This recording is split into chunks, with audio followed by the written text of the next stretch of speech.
തൃശൂർ കുന്നംകുളത്ത് വീണ്ടും പോലീസിന് നേരെ ആക്രമണം. ട്രാഫിക് ഡ്യൂട്ടിയിലുണ്ടായിരുന്ന സിവിൽ പോലീസ് ഓഫീസർ മഹേഷിനെയാണ് കാറിലെത്തിയ യുവാവ് ആക്രമിച്ചത്. ഇന്ന് രാവിലെ 10 മണിയോടുകൂടിയാണ് സംഭവം നടന്നത്.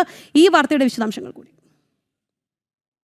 തൃശ്ശൂരിൽ നിന്ന് സമാന നിലയിൽ ഒരു വാർത്ത പുറത്തു വന്നിരുന്നു. ലഹരി പാർട്ടിക്കിടയിലെ, അതായത് പിറന്നാൾ ആഘോഷത്തിനിടെ ലഹരി പാർട്ടി നടത്തുകയും ഗുണ്ടകൾ പോലീസിനെ ആക്രമിക്കുകയും ചെയ്ത ഒരു വാർത്തയാണ് കഴിഞ്ഞ ദിവസം പുറത്തു വന്നത്. അതേ സമാന നിലയിലുള്ള മറ്റൊരു സംഭവം, പോലീസിന് നേരെയുള്ള അക്രമ വിവരങ്ങളാണ് പുറത്തു വരുന്നത്. കുന്നംകുളത്തെ ട്രാഫിക് ഡ്യൂട്ടിയിലുണ്ടായിരുന്ന പോലീസുകാരനെ കാറിലെത്തി യുവാവ് മർദ്ദിച്ചു എന്നൊരു വിവരമാണ് പുറത്തു വന്നിട്ടുള്ളത്. ഇന്ന് രാവിലെ 10 മണിയോടുകൂടിയായിരുന്നു ഈ സംഭവം നടക്കുന്നത്. കുന്നംകുളം പട്ടാമ്പി റോഡിൽ നിന്നും ഗുരുവായൂർ റോഡിലേക്ക് വൺ വേ തെറ്റിച്ച് വന്ന കാറിനെ തടഞ്ഞതാണ്. അതായത് വൺ വേ തെറ്റിച്ച് വന്ന കാറ് നേരായ ദിശയിൽ പോകണമെന്ന് ഈ ട്രാഫിക് ഡ്യൂട്ടിയിൽ ഉണ്ടായിരുന്ന മഹേഷ് എന്ന പോലീസുകാരൻ ആവശ്യപ്പെട്ടതോടുകൂടിയാണ് ഈ പ്രകോപിതനായിട്ടുള്ള കാർ യാത്രക്കാരൻ ഈ പോലീസുകാരന് നേരെ അസഭ്യവർഷവും തുടർന്ന് മർദ്ദനവും ഉണ്ടായത്. അതായത് പോലീസ് ഉദ്യോഗസ്ഥനെ തള്ളി റോഡിലേക്ക് ഇട്ടു. തുടർന്ന് കൂടുതൽ പോലീസ് എത്തിയാണ് ഈ മർദ്ദനത്തിന് നേതൃത്വം കൊടുത്തിയ ഈ കാർ യാത്രക്കാരനെ പിടിക്കുന്ന അല്ലെ കസ്റ്റഡിയിൽ എടുക്കുന്ന ഒരു സാഹചര്യം ഉണ്ടായിട്ടുള്ളത്. എന്തായാലും സമാന നിലയിലുള്ള സംഭവങ്ങൾ തൃശ്ശൂരിൽ ആവർത്തിക്കുന്നു. കഴിഞ്ഞ ദിവസം ഉണ്ടായതിന് സമാന നിലയിൽ തന്നെ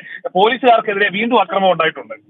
ശരി സാനു, തൃശൂർ കുന്നംകുളത്ത് വീണ്ടും പോലീസിന് നേരെ ആക്രമണം. ട്രാഫിക് ഡ്യൂട്ടിയിലുണ്ടായിരുന്ന സിവിൽ പോലീസ് ഓഫീസർ മഹേഷിനെയാണ് കാറിലെത്തിയ യുവാവ് ആക്രമിച്ചത്. വാർത്തയുടെ കൂടുതൽ വിവരങ്ങൾ നൽകിയത് സാനു കെ സജീവാണ്.